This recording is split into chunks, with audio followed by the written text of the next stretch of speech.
안녕하세요. 조용히 쌓는 부입니다. 오늘 이야기는 스페이스X를 사야 하느냐가 아니라 비상장이라는 단어 앞에서 마음을 어떻게 정리할지에 관한 이야기입니다. 요즘은 상장 전 기업 이야기가 들릴 때마다 투자 판단이 아니라 감정이 먼저 흔들리죠. 그래서 오늘은 XOVR 같은 비상장 노출, ETF와 DXYG 같은 폐쇄형 펀드를 보면서 어떤 기준을 세우면 마음이 편해지는지 정리해보겠습니다. 영상이 편안하게 도움이 되셨다면 구독으로 함께 해주셔도 좋습니다. 그럼 이제 시작합니다. 요즘 투자자들이 가장 자주 하는 말이 있어요. 좋은 회사는 다 상장 전에 끝난다는 느낌입니다. 예전에는 상장이라는 문이 열려야만 개인이 투자할 수 있다고 생각했잖아요. 그런데 지금은 그 문이 열리기도 전에 이미 기업 가치가 너무 커져버린다는 불안이 커졌습니다. 상장 시장은 늦게 들어온 것 같고요. 비상장 시장은 들어갈 수가 없고요. 그 사이에 서 있으면 사람 마음이 자꾸 급해집니다. 내가 꾸준히 모아온 평범한 ETF가 갑자기 초라해 보이기도 합니다. 그 초라함이 판단을 흔드는 시작점이 되곤 하죠. 스페이스X, 오픈AI, 데이터브릭스 같은 이름이 그렇습니다. 이름은 뉴스가 아니라 대화 속으로 들어왔고요. 이야기는 많아지는데 내 계좌는 그 이야기에 참여할 방법이 없다고 느껴집니다. 그래서 우리는 방법을 찾기 시작합니다. 방법을 찾는 순간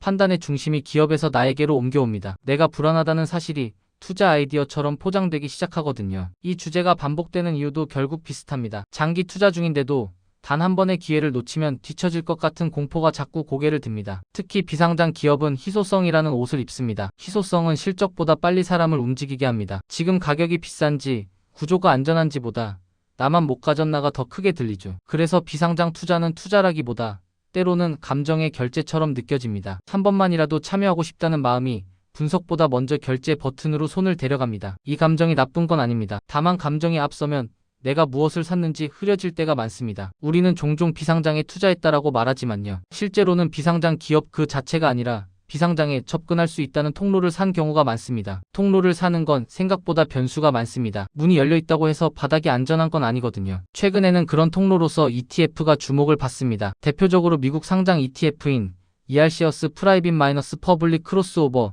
티커 XOVR 같은 상품이죠. 공개된 포트폴리오 기준으로 스페이스X 비중이 17%를 넘는다는 말이 나오면서 관심이 더 커졌습니다. 여기서 중요한 건 우리가 스페이스X를 직접 사는 게 아니라는 점입니다. 대부분은 스페이스X 지분을 가진 SPV 같은 구조를 통해 간접 노출을 만든 방식입니다. 쉽게 말하면 스페이스X라는 이름을 품은 다른 그릇을 산다고 생각하시면 됩니다. 게다가 액티브형이라면 비중과 편입 종목은 언제든 바뀔 수 있습니다. 내가 상상한 그림이 고정되어 있다고 믿을수록 실망도 커질 수 있죠. 이 차이는 생각보다 큽니다. 우리는 비상장 지분을 담았다는 문장을 비상장 기업의 성장률을 그대로 받는다로 자동 번역해버립니다. 하지만 중간 구조가 있는 순간 가격은 하나 더 변수를 갖게 됩니다. SPV의 평가 방식, 유동성, 보유 비중 변화, 그리고 시장이 붙이는 프리미엄이 함께 움직입니다. 내가 산 것은 기업이 아니라 그 기업을 둘러싼 시장의 심리일 수도 있다는 뜻이죠. 심리는 빠르게 바뀌고 심리가 바뀌면 가격이 먼저 반응합니다. 비상장 기업의 평가는 보통 느리게 움직이는 경우가 많습니다. 분기마다 혹은 특정 이벤트가 있을 때 조금씩 업데이트 되기도 하죠. 그런데 ETF나 펀드의 거래 가격은 매일 움직입니다. 그래서 그 사이에 시간차가 생깁니다. 그 시간차는 기회처럼 보이기도 하지만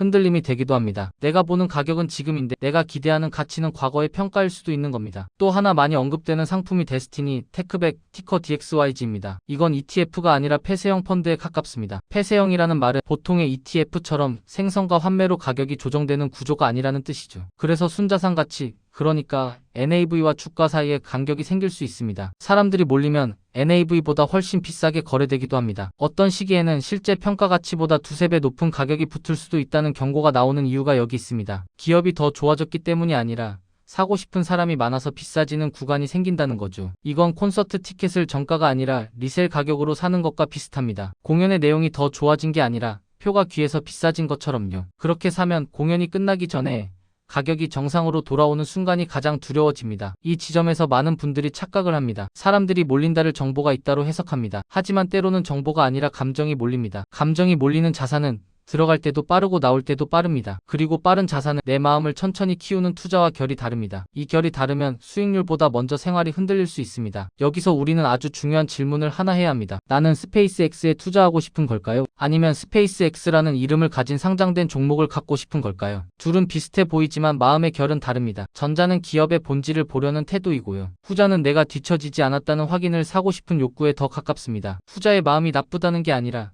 그 마음으로 산 자산은 오래 들고 있기 어렵다는 겁니다. 이 차이를 구분하면 판단이 갑자기 쉬워집니다. 비상장 노출 ETF나 폐쇄형 펀드가 나쁘다는 말이 아닙니다. 다만 이런 상품은 기회보다 가격이 더 중요한 구간이 자주 생긴다는 걸 인정해야 합니다. 비상장 기업은 정보가 불투명할 수 있고 평가가 느리게 바뀔 수 있습니다. 그 사이에서 주가는 빠르게 흥분합니다. 흥분이 빠를수록 내려올 때도 빠른 경우가 많죠. 그래서 손실이 나서 아픈 게 아니라 내가 예상하지 못한 방식으로 흔들릴 때 더 아픕니다. 그리고 이 상품들은 대부분 미국 상장 상품입니다. 그래서 환율의 영향도 함께 받습니다. 기업 이야기만 보고 들어갔는데 실제로는 달러가 흔들리면서 내 수익률이 같이 요동칠 수도 있어요. 이런 겹겹의 변동은 마음을 더 쉽게 피곤하게 만듭니다. 피곤해진 마음은 결국 계획을 깨는 방향으로 움직이기 쉽습니다. 그래서 저는 이런 상품을 볼 때 늘 순서를 바꿔서 생각합니다. 무슨 회사가 들어있냐를 먼저 보지 않습니다. 내가 감당할 수 있는 변동성의 크기부터 봅니다. 그리고 그 변동성이 내 생활 리듬을 깨뜨릴 정도인지 그걸 먼저 확인합니다. 마음이 깨지면 전략은 그 다음날부터 의미가 없어지거든요. 투자 전략은 머리에서 시작하지만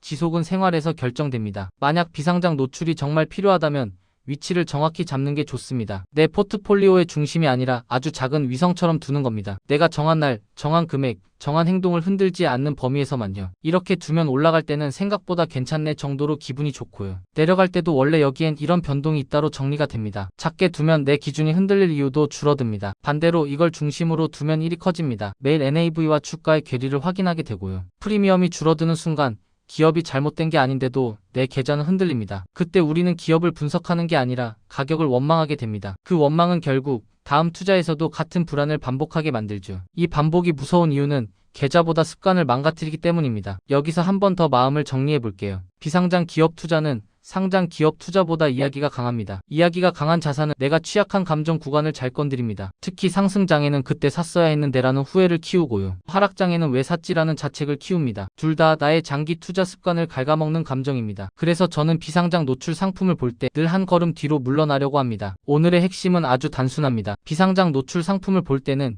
기업의 미래를 맞추려 하지 마시고요. 내가 그 상품을 들고 있는 동안 내 마음이 어떤 모양이 될지를 먼저 상상해 보시면 좋겠습니다. 가격이 NAV보다 비쌀 때도 버틸 수 있는지, 그 프리미엄이 빠질 때도 침착할 수 있는지요. 그 그림이 선명하지 않다면 그건 지금이 아니라는 신호일 가능성이 큽니다. 지금이 아니라는 판단은 포기가 아니라 선택입니다. 그리고 마지막으로 한 가지를 더 말씀드리고 싶습니다. 우리는 항상 들어갈 수 있는 문을 찾지만 실제로 돈을 만드는 건 나가지 않는 습관입니다. 스페이스X든 XOVR이든 DXYZ든 결국 내 자산을 키우는 건 한 번의 선택이 아니라 반복입니다. 반복이 가능하려면 내 기준이 내 감정을 이겨야 합니다. 그 기준은 대단한 공식이 아니라 내가 흔들릴 때마다 다시 돌아갈 수 있는 단순한 규칙이면 충분합니다. 그 규칙이 있으면 비상장이라는 단어도 그저 포트폴리오의 한 조각이 됩니다. 오늘 이야기를 여기까지 정리해 보겠습니다. 비상장이라는 단어가 주는 설렘은 인정하되 그 설렘이 내 투자 리듬을 흔들지 않게 하는 것. 이게 결국 가장 안전한 투자자 쪽으로 나를 데려갑니다. 우리가 원하는 건 한 번의 대박이 아니라 오래 버틸 수 있는 마음이니까요. 오늘도 내 기준을 한 번만 더 확인해 보시면 좋겠습니다. 조용히 쌓는 부 마음이 편안해지는 투자 이야기. 이 영상이 도움이 되셨다면 구독과 좋아요로 함께 해주세요. 여러분의 투자 여정에 작은 힘이 되겠습니다. 오늘 내용은 정보 전달을 위한 일반적인 내용입니다. 최종 판단과 책임은 투자자 본인에게 있습니다. 오늘도 조용히 쌓는 부와 함께 해주셔서 고맙습니다.